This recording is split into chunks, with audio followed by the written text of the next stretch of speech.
I'm going to throw down with anybody. Where the fuck's wrong with them? They hide.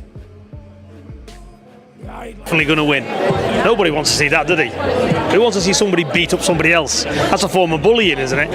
A father-son relationship, and that's stuff for me that's should be left to keep on a personal level. I think those two have achieved so much. I mean, I've not always seen eye to eye with where both his of them, family but are coming right from, now his you've got dad's coming from.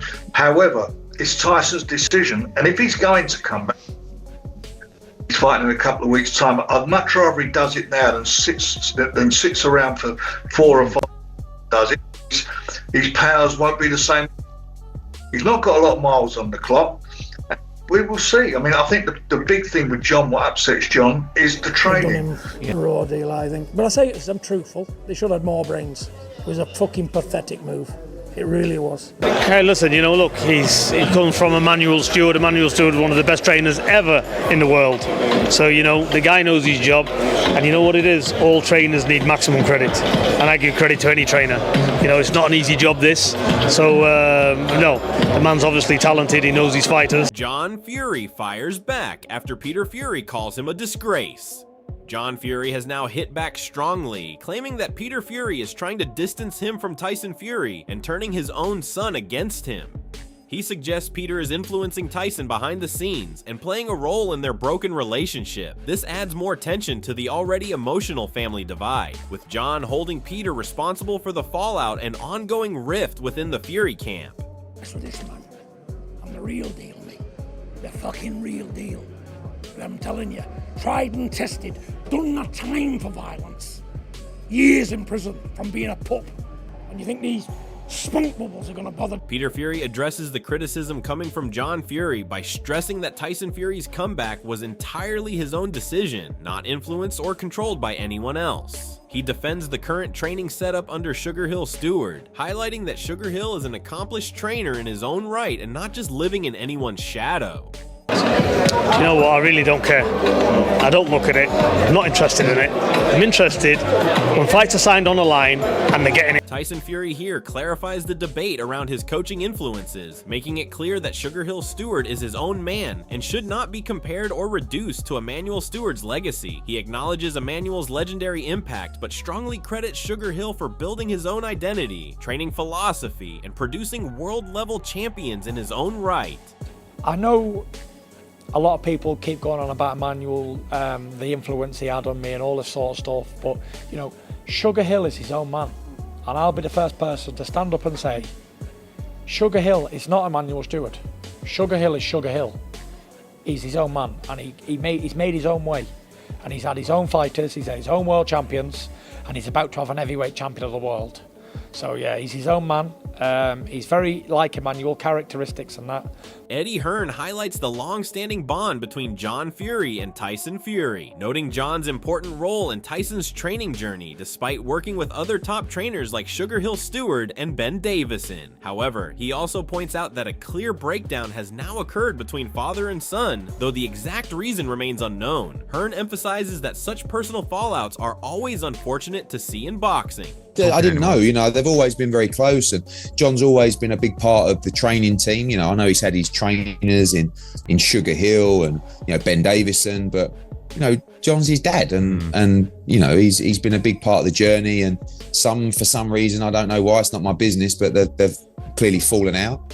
And it's never nice to see, and definitely not nice. Tyson Fury opens up about his mindset and passion for boxing, describing it as an obsession he cannot walk away from. He compares his journey to legendary fighters like Muhammad Ali, showing belief in his current condition and ability to compete at the highest level. Despite criticism about age and past battles, Fury insists he is still sharp, motivated, and fully prepared to deliver knockout performances in the ring.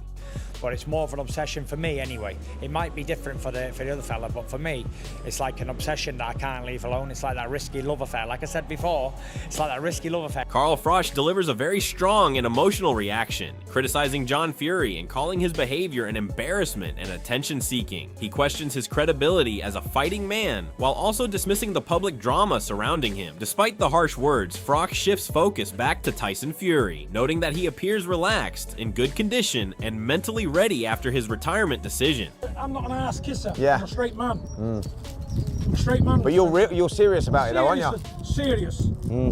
Serious. I'm a Christian man in the name of Jesus. I'm as serious as that. Don't bother about fighting me. Pay me $2.5 million, we'll fight next week. As soon as possible. I don't need it. Peter Fury gives a balanced assessment of Tyson Fury's situation, admitting that while he shouldn't take unnecessary risks, he still possesses elite-level ability when fully focused. He praises Tyson's boxing intelligence, versatility, and ability to dominate opponents when in form. Peter also highlights that Tyson understands how to manage his career wisely, choosing the right level of opposition. Overall, he reinforces confidence in Tyson's skills while subtly warning about the risks of unnecessary fights. Well, whether he can take him or not, he shouldn't be taking him, and he knows that. But when he's on his A game and he boxes, he can box. He ticks all the boxes, trust me, and he's exciting as well. And he does the right thing with this level of opposition because he's walking through. Liam Gough shares a more critical and realistic viewpoint, agreeing with John Fury that Tyson Fury may not be at his absolute peak anymore. He suggests that the intense Wilder trilogy and years of punishment have likely taken a physical and mental toll on him. While still respectful of Tyson's achievements, he questions whether the same explosive version of Fury exists today. This reflection adds depth to the discussion about decline, wear and tear, and long-term impact in boxing careers. But he's saying that Tyson isn't himself anymore, and I tend to agree with John Fury. He's certainly not at his best anymore. I mean, how could he be after everything he's been through and stuff like that? So I tend to agree with that, right? But he was saying words to the effect of that the Wilder trilogies took something. Carl Froch once again expresses strong frustration, labeling John Fury's behavior as embarrassing and attention-seeking, while questioning his credibility in the boxing world. His comments reflect ongoing tension and public criticism within the Fury-related discussions. However, he quickly shifts focus back to Tyson Fury, noting that he appears calm, in good shape, and mentally stable following his retirement reversal. Froch suggests Tyson still has a positive mindset and is preparing well for his upcoming fights. But all he's doing is attention seeking, and he's getting more attention now. But yeah, him anyway. Tyson Fury, Makmadov. Good little fight. Tyson's nice and relaxed. He's coming back. Again, after retiring, he's back out of retirement. We kind of knew it was going to happen. He seems in a good place. He seems quite happy. He's not out of shape. He's in his usual shape, which isn't great shape in terms of physicalities to look at. He's not good on the optics, but you know he's in shape because he's not 28 stone. Duke McKenzie takes a more analytical stance, criticizing Carl Froch's attitude and suggesting that he is motivated by financial incentives like many professional fighters. He implies Froch would only engage seriously if there is money or a clear reward involved, otherwise avoiding unnecessary confrontation. McKenzie further argues that real fighting outside the ring has no value without purpose or structure, highlighting the difference between professional boxing and street-level aggression in the ongoing debate. And then there's Froch, who's been paid to fight. He's used to getting money for knocking guys out. I'm sure if they put enough knocks in front of Carl Froch, then he might rise to it. But he ain't going to rise to it if there's no money on the table, if there's no end goal.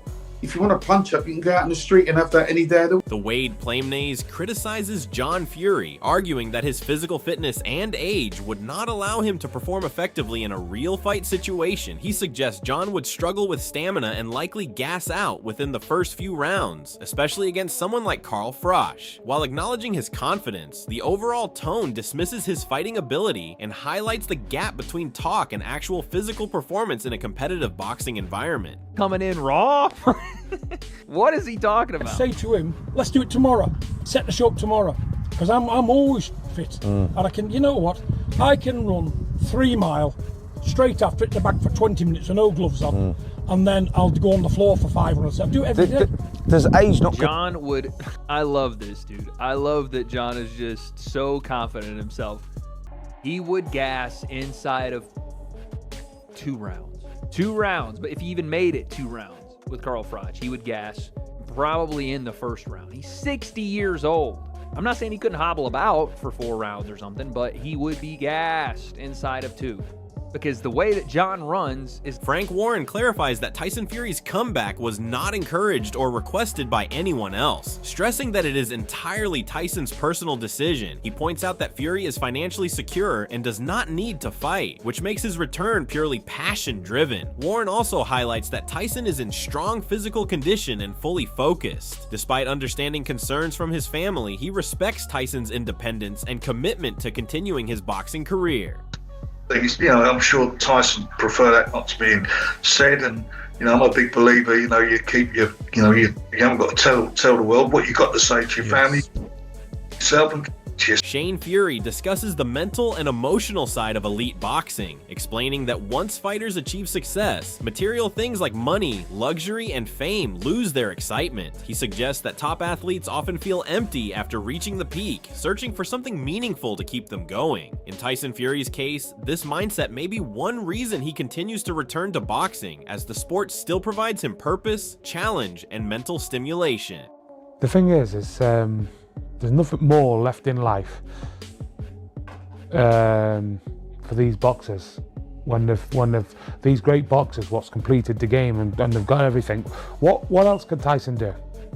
There's only so much yachts and sailing, and there's only so much flying on holidays, and there's only so much fucking whatever a normal person thinks is good you can do before you're sick to death. Tyson Fury explains his isolated and self-contained mindset, stating that he prefers to keep a very small circle around him and does not trust large groups of people. He emphasizes his focus on personal space, discipline, and mental peace, showing little interest in outside opinions or comparisons with others. Fury makes it clear that he avoids distractions, stays in his own lane, and values loyalty from the few people he already trusts, rather than seeking new relationships or attention. I've people around me, never have and I never will, because I'm a psychopath. I can't have 1 million people around me because it doesn't work. I've just have the same old people I've always knew, that's it. I'm not interested in making new friends, I'm not interested in what the next man's got, I'm not interested in what the next door neighbour's doing, don't care. Keep myself to myself. Simon Jordan criticizes John Fury's public behavior regarding his strained relationship with Tyson Fury, arguing that personal family issues should not be discussed in interviews or the media. He suggests that publicly speaking about private matters may worsen the situation rather than repair it. Jordan implies that such actions appear self-centered and counterproductive, stressing that genuine reconciliation should happen privately. Overall, he expresses little interest in John Fury's public commentary and questions the value of airing family disputes in public. Relationships, you repair them in private, not in the public domain. John, on the times that I've met John, I found him to be engaging and charming. But there's other times when I've seen him whether it's an act or created or whatever, it's boorish, it's unpalatable, it's unpleasant. When you headbutt Ukrainians in front of Saudi royalty and behave yourself in a way that's not particularly appetizing, you get judged by it.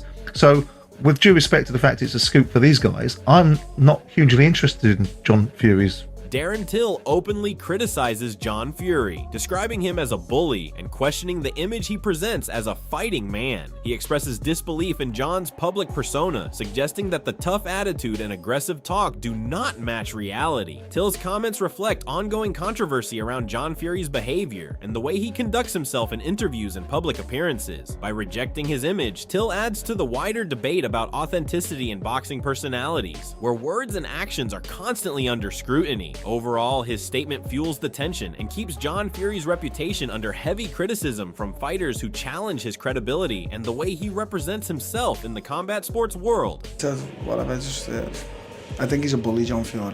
I think he's a proper bully, and he talks about fighting man. I don't buy none of it. I don't buy it.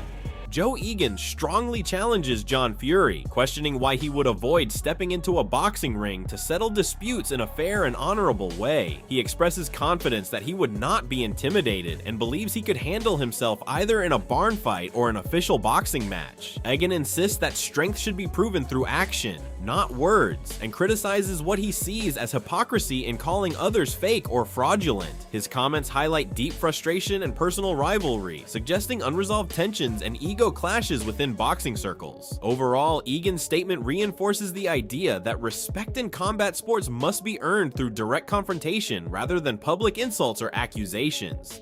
Because he called me a fake and a fraud, fake hard man.